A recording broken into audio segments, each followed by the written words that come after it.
ईश्वर से मुलाकात। एक नन्हा बालक ईश्वर से मिलना चाहता था। वह जानता था उसकी यह यात्रा लंबी होगी। इस कारण उसने अपने बैग में चिप्स के पैकेट और पानी की बोतलें रखी और यात्रा पर निकल पड़ा। वह अपने घर से कुछ ही दूर पहुंचा होगा कि उसकी नज़र एक बुजुर्ग सज्जन पर पड़ी, जो पार्क में कबूतरों के झुंड को देख रहे थे। वह बालक भी उनके पास जाकर बैठ गया। कुछ देर बाद उसने पानी की बोतल निकालने के लिए अपना बैग खोला। उसे लगा कि वह बुजुर्ग सज्जन भी भूखे हैं, लिहाजा उसने उन्हें कुछ चिप्स दिए। उन्होंने चिप्स लेते हुए बालक की तरफ मुस्कुरा कर देखा। बालक को बुजुर्ग की मुस्कुराहट बेहद भली लगी। वह उसके दीदार एक बार फिर करना चाहता था, सो उसने उन्हें पानी की बोतल भी पेश की। बुजुर्ग सज्जन ने पानी लेते हुए फिर मुस्कुराकर उसकी तरफ देखा। बालक यह देखकर बेहद खुश हुआ। इसके बाद पूरी दोपहर वे साथ साथ बैठे रहे। बालक उन्हें समय समय पर पानी और चिप्स देता रहा। बदले में उसे उनकी भोली मुस्कुराहट मिलती रही। अब तक शाम होने को आई थी। बालक को भी थकान लगने लगी। उसने सोचा कि अब घर चलना चाहिए। वह उठा और घर की ओर चलने लगा। कुछ कदम चलने के बाद वह ठिठका और पलटकर दौड़ते हुए उस सज्जन के पास आया।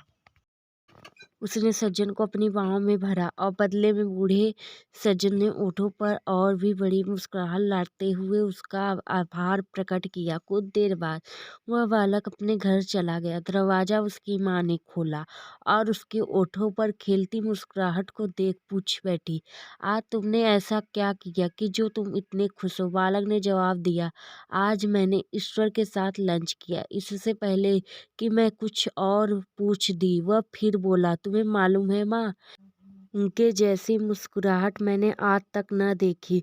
उधर वह बुजुर्ग सज्जन भी वापस अपने घर पहुंचे, जहां दरवाजा अपने बेटे ने खोला। बेटा अपने पिता के चेहरे पर शांति और संतुष्टि के भाव देख पूछ बैठा, आज आपने ऐसा क्या किया जो अब इतने खुश लग रहे हैं? इस पर उन्होंने जवाब दिया कि मैंने पार्क में ईश्वर के साथ चिप्स खाए। इससे पहले कि बेटा कुछ और कहता, वह आगे बोले, तुम्हें मालूम है, मेरी अपेक्षा के अनुरूप ईश्वर कई छोटी उम्र के हैं। इस किस्से का निष्कर्ष यह निकलता है कि मुस्कुराने में अपने पल्ले से कुछ भी खर्च नहीं होता है। इसके उलट जिसकी तरफ मुस्कुरा कर देखा जाता है, वह इससे और समृद्ध ही महसूस करता है। मुस्कुराहट खरीदी नहीं जा सकती है, उधार नहीं मांगी जा सकती है और इसे चोरी नहीं किया जा सकता है।